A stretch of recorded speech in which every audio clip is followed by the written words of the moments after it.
first cervical vertebrae, which is called the atlas, with the help of a 3D model over here on the screen. So this is the superior surface of the model, this is the inferior surface of the atlas, this is the anterior part, this is the posterior part, and these are the lateral parts. This first cervical vertebrae is ring shaped and has no body. The place where other vertebrae contains body, it has no body and no spine. It has a short anterior arc. You can see over here the green part. This green part is the short anterior arc, and opposite to it at the posterior surface is the posterior arc, the bow-like structure, the anterior part and the posterior part, or we can say the arc. And it contains left and right lateral masses. This yellow part with blue is the lateral mass. These two are the lateral masses. Now we'll talk about the posterior arc. Most important point of the posterior arc is that it makes the 2/5 of the total ring. This posterior arc makes the 2/5 of the total ring. Then the anterior part, anterior arc, contains an anterior tubercle. Over here, this dark green part is the anterior tubercle. You can see over here on the screen, this is the anterior tubercle. Similarly, on the posterior part is the posterior tubercle. This dark green part is the posterior tubercle. Yes, this is the posterior tubercle. Then the anterior arc, or we can see the posterior surface of the anterior arc.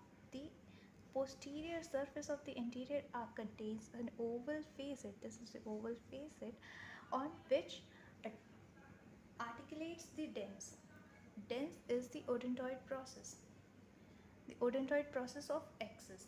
Axis is the second cervical vertebrae, and it articulates over here on the posterior surface of the anterior arc.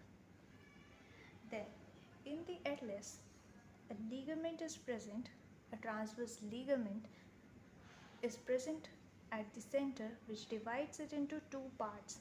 And the posterior part, we can see over here, this is the transverse ligament and imaginary ligament, which divides the ring into two parts, the posterior part and the anterior part.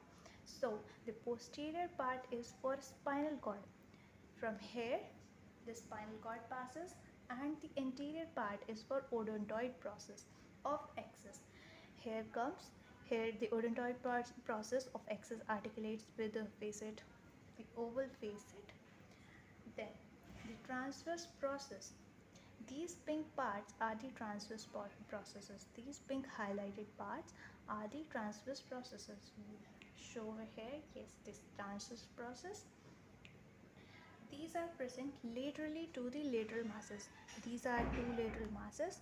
Lateral to these lateral masses are present the transverse processes. Then this bone atlas is felt between the angle of mandible and mastoid process. These two are the parts of our jaw bones. This atlas bone is present and can be felt between the mandible and mastoid process. It is pierced by the transverse foramen. These two holes passes the transverse, or we can say foramen transversarium of cervical vertebrae. These are the most important parts of atlas which can simply be written in any exam. Also, we can talk about this blue part, which is the superior articular part or superior articular surface over which other bones articulates. It's all about atlas, and in the next video we'll talk about axis, the second cervical vertebrae. Thank you.